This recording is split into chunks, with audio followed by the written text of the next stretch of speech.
Hi guys, how are you? My name is Shivam Pandey. आप सभी लोगों का स्वागत करता हूं त्रिशूल डिफेंस एकेडमी के बेहतरीन से और शानदार से प्लेटफॉर्म के ऊपर। आप सब ने इसको तो बहुत देखा होगा, घरों में हम सब के रहा होगा, कॉकरोच। जी हाँ, ये अलग अलग नाम भी हैं, लेकिन आजकल ये फेमस है सीजेपी के नाम से, कॉकरोच जनता पार्टी। अब हमें ये लगता है कि सर नेपाल में जेंजी जो थे, उन्होंने एक रेवोल्यूशन किया और नेपाल की गवर्नमेंट पलट गई, चीजें एकदम सॉर्टेड हो गई। तो हमारे यहां भी जेंजीज इकट्ठा हुए, एक पार्टी बनी, किसी ने हमारे युवाओं को कॉकरोच कह दिया, जो कि बहुत गलत है, नहीं कहना चाहिए। उसी सब में एक अकाउंट बनता है कॉकरोच जनता पार्टी। एक व्यक्ति इस अकाउंट को निर्माण करते हैं। क्या ये कोई पॉलिटिकल पार्टी है? अगर है तो क्या सर इसका कॉकरोच ही लोगो होगा या कुछ और भी लोगो है? और अगर पॉलिटिकल पार्टी है तो सर क्या पॉलिटिकल पार्टी बनाने का कुछ क्राइटेरिया है? क्या क्राइटेरिया है, कैसे कैसे चीजें हैं, उन सब के बारे में बात करेंगे। बने रहिए मेरे साथ। मेरा नाम शिवम पांडे है। आप सभी लोगों का स्वागत करता हूं त्रिशूल डिफेंस एकेडमी के बेहतरीन से प्लेटफॉर्म। अगर आप देखेंगे कॉकरोच जनता पार्टी, पहली बात, ये एक ऐसी पार्टी, एक ऐसा पेज है जो इंस्टाग्राम पर एक यूथ ने यहां पर बनाया। हम सब यूथ हैं, बेरोजगारी बहुत ज्यादा है, और अगर आप देखोगे तो यहां पर जो अथॉरिटीज हैं उनका ये कहना है कि यूथ जो है वो क्या है, कॉकरोच है। तो इस वजह से यहां पर यूथ गुस्सा गया, नीट का पेपर वगैरह लीक हुआ और बहुत सारे गवर्नमेंट एग्जाम्स के पेपर लीक हुए, जो कि बहुत गलत बात है। और हम हमारे एजुकेशन मिनिस्टर का क्या मांग रहे हैं? रेजिग्नेशन मांग, धर्मेंद्र प्रधान जी का। अगर आप यहां पर देखोगे, इन सब के बीच एक सवाल ये उठता है कि सर पॉलिटिकल पार्टी की फॉर्मेशन कैसे होती और किस तरीके की पॉलिटिकल पार्टी होती। तो चलिए आइए हम यहां पर थोड़ा सा इसके बारे में बात करते हैं। अगर आप देखोगे, हालांकि अभी ये जो कॉकरोच जनता पार्टी है, ये कोई एक पॉलिटिकल पार्टी ऑफिशियली नहीं है। अभी इसका जो स्टेटस है वो काइंड ऑफ प्रेशर ग्रुप, आप कह सकते हो कि ये प्रेशर ग्रुप है, क्योंकि पॉलिटिकल पार्टी बनने के लिए यहां पर कुछ क्राइटेरियाज को फॉलो किया जाता है। मैं ये नहीं कह रहा कि अभी नहीं है, as of I am recording this video तब तक तो नहीं है। ये वीडियो रिलीज होने के बाद हो सकता है हो जाए, देन आई डोंट नो, क्योंकि इसकी वर्किंग बहुत तेजी से हो रही है। आप देखिए मिलियंस में जो फॉलोवर्स हैं वो जुड़ रहे हैं। बट ये फॉलोवर्स हैं कौन? ये वो फॉलोवर्स हैं जो लोग यहां पर प्रिपरेशन कर रहे हैं गवर्नमेंट एग्जाम की, जो लोग भारत का भविष्य कहलाते हैं, हम युवा। तो आइए मैं आपको बताता हूं कि कोई भी राजनीतिक दल बनाने का क्या एक प्रोसेस देखने के लिए मिलता है। और मैं यहां पर कोई हवा में बातें नहीं करूंगा, आंखों देखी बातें, मतलब मुंह बोली बातें नहीं करूंगा। मैं आपको विद प्रूफ, विद चीजें यहां पर दिखाऊंगा। देखिए, यहां पर अभी मैंने गूगल पे सर्च किया how to form a political party. अगर आप यहां पर देखोगे तो गूगल बाबा ही यहां पर सारी चीजें हमको, जो बेसिक सी बातें हैं वो बता दे रहे हैं। To form a political party in India you must be registered it with the election commission of India. Election commission का फॉर्मेशन कब हुआ था? इलेक्शन कमीशन का फॉर्मेशन 25 जनवरी 1950 में फॉर्मेशन हुआ था। इसी वजह से 25 जनवरी को नेशनल वोटर्स डे के तौर पर भी सेलिब्रेट करते हैं। ठीक है, तो ये चीजें यहां पर आ जाती है। 12 अगर हम यहां पर देखेंगे तो सेक्शन कौन सा है? Under section 29A of the representation of people act 1951। जो रिप्रेजेंटेशन ऑफ पीपल एक्ट है 1951 का, उसका जो सेक्शन 29A है, उसके अंदर हम यहां पर पॉलिटिकल पार्टी का फॉर्मेशन कर सकते हैं, लेकिन हमें रजिस्टर्ड वोटर होना पड़ेगा इंडिया के अंदर, सबसे पहली कंडीशन। ठीक है, The applicant must be submit within the application must be submit within the 30 days of the political party formation। अब हो सकता है यहां पर इन्होंने सबमिट कर दिया हो, लेकिन एज ऑफ नाउ अभी एक महीना आई गेस नहीं ही हुआ है, एक महीने से कम ही टाइम हो रहा है जब ये सीजेपी वाली चीजें हमें बहुत ज्यादा न्यूज में।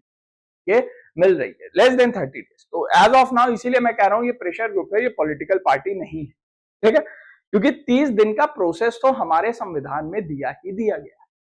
अब यहां पर स्टेप बाय स्टेप बताया गया है to form the party structure. आपको अपने पॉलिटिकल पार्टी का कुछ एक यूनिक सा नाम रखना पड़ेगा जो किसी जाति धर्म से परे हो, ठीक है। इसके बाद आपको एक मेमोरेंडम साइन करवाना पड़ेगा, ठीक है। Memorandum write a constitution that explicit declares the parties principle. Parties के क्या क्या प्रिंसिपल है, अगर आप सीजेपी को देखिए तो अभी क्लियर कट प्रिंसिपल्स कॉकरोच जनता पार्टी के नहीं है कि क्या मेमोरेंडम्स हैं, क्या एथिक्स हैं, एथिक्स इन द सेंस क्या क्या डेकोरम्स हैं, किन इश्यूज पे बात करेंगे। अभी सिर्फ यहां पर एक चीज के बारे में बात हो रही है बहुत ज्यादा, वो ये है कि धर्मेंद्र प्रधान जी का इस्तीफा दिया जाए। तो ये हमारे मेमोरेंडम का हिस्सा नहीं है, ये प्रेशर क्रिएट करने की बात है। इस वजह से मैं फिर से कह रहा हूं this is the pressure group as of now. आगे चल के पॉलिटिकल पार्टी बनेगी, मैं भी सपोर्ट में हूं, ठीक है ना। चलो आगे बढ़ते हैं। नेक्स्ट चीज यहां पर क्या बताई जा रही है, sir gather members and documents. कम से कम 100 वयस्क लोग, एडल्ट्स मेंबर्स का आपके पास लिखित प्रमाण होना चाहिए और वो 100 लोग रजिस्टर्ड वोटर होने चाहिए। उनकी आईडीज वगैरह आपके पास होनी चाहिए और ड्राफ्ट एफिडेविट्स होने चाहिए। तो एक टाइम टेकिंग प्रोसेस है, इसमें अच्छा खासा समय लगेगा। Fulfil the financial and publishing requirement. कम से कम 10,000 रुपए जो आपकी फीस है वो आपको यहाँ पर इलेक्शन कमीशन को पे करना पड़ेगा, बहुत बड़ी अमाउंट की, ठीक है। फीस पेमेंट होने के बाद पब्लिश अ पब्लिक नोट यहाँ पर एक जारी किया जाएगा। हालांकि अगर मैं बात करूं तो ऐसा कोई अभी तक पब्लिक नोट यहाँ पर जारी नहीं किया गया है, ठीक है। तो इस वजह से again this is not a political party, ठीक। इसके बाद submit your application to the election commission, send your documents. जो भी आपके अपने डॉक्यूमेंट्स है, जो भी पॉलिटिकल पार्टी आप बना रहे हो उसके एप्लीकेशन डॉक्यूमेंटेशन आपको इलेक्शन कमीशन को सेंड करना पड़ेगा। अगर आप देखिए इंडिया में नेशनल पार्टीज और स्टेट पार्टी अलग अलग। अब नेशनल पार्टी और स्टेट पार्टी का रिकॉग्निशन कैसे होता है ये आपके लिए थोड़ा सा इंपॉर्टेंट हो जाएगा और यहां से आपके यूपीएससी एग्जाम में क्वेश्चंस आते ही आते हैं, no matter what the situation is. अगर आप सीडीएस की प्रिपरेशन कर रहे हो, एनडीए की प्रिपरेशन कर रहे हो और एफकेट की प्रिपरेशन कर रहे हो तो अब यहां पर मैं आपके साथ डिस्कस करता हूं कि स्टेट पॉलिटिकल पार्टी को कैसे बनाया जाता है, इसका क्राइटेरिया क्या है। बस क्राइटेरिया थोड़ा सा यहां पर याद रखें। अगर आप क्राइटेरिया देखोगे 6% वोट या फिर 2 सीट रूल यहां पर चलता है। 6% of valid vote in the state assembly में मिल जाए इलेक्शन में, या फिर 2 सीट्स यहां पर जीत ली जाए। 6% वोट और 1 सीट रूल क्या होता है, secure at least 6% valid vote in Lok Sabha election, या फिर एक सीट यहां पर from that state and within win at least 1 सीट। कम से कम एक सीट तो लोकसभा इलेक्शन में जीते। 3% seat rule, win at least 3% of the total assembly seats और at least 3 seats whichever is higher। इन दोनों में जो भी हायर। ये मैं स्टेट पार्टी के फॉर्मेशन कैसे होता है वो मैं आपको बताता हूं। अगर किसी भी पार्टी को स्टेट पार्टी का दर्जा देना है तो ये क्राइटेरिया फॉलो करना ही पड़ेगा। 1 in 25 rule, with in 1 seat in Lok Sabha for every 25 seat, है ना, allotted to that particular. 8% vote rule, secure at least 8% of the total valid votes in the state during the assembly और Lok Sabha election. तो criterias बड़े tough है, आसानी से चीजें नहीं मिलती हैं। ना तो नेशनल पार्टी है कॉकरोच जनता पार्टी और ना ही स्टेट पार्टी है। अभी चुनाव लड़ना बाकी है और फिर इन क्राइटेरिया पे अभी तो पॉलिटिकल पार्टी बनेगी, फिर नेशनल और स्टेट पार्टी है या नहीं वो बात की बात डिसाइड करेंगे, ठीक है। बहुत सारी ऐसी नेशनल पार्टीज हैं जो कि अब स्टेट पार्टी भी नहीं रही, बहुत सारी ऐसी स्टेट पार्टीज हैं जो कि अब पार्टी ही नहीं बची, है ना, पॉलिटिकल पार्टी ही नहीं बची। चलिए अगर हम बात करें नेशनल पार्टी कैसे बने, तो नेशनल पार्टी बनने के लिए कुछ क्राइटेरियाज हैं, जैसे vote share seats, the party secure at least 6% of the valid votes polled in any 4 or more states in a general election of Lok Sabha or Legislative Assembly and addition. It win at least 4 seats in Lok Sabha, कम से कम 4 seats भी लोकसभा में जीते ही जीते।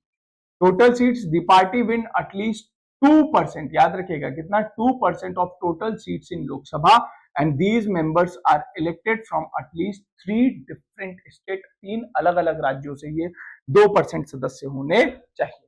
Clear?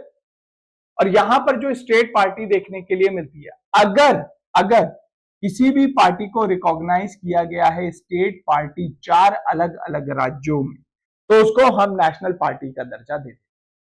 तो ये criteria है, ये चीजें, भ्रमित मत होइए, चीजों को समझिए, पढ़े लिखे बनिए और कायदे से एग्जाम वगैरह दे करके मेहनत करके नौकरी। ठीक है, चलिए आज के लिए इतना ही रखते हैं। This is all for today, till then bye bye, नमस्कार एंड जय हिंद, thank you so much, bye. आपने क्लास 10th के बोर्ड एग्जामिनेशंस दे दिए हैं और आप सेना में अफसर बनना चाहते हैं, तो क्लास 11 से ही जुड़े त्रिशूल डिफेंस एकेडमी के एनडीए फाउंडेशन बैच से, जहां आपको यूपीएससी क्वालिफाइड एजुकेटर्स मिलेंगे, एक्स आर्मी वेटरन्स मिलेंगे, जो आपका सपना नेशनल डिफेंस एकेडमी का पूरा करेंगे। आज ही संपर्क करें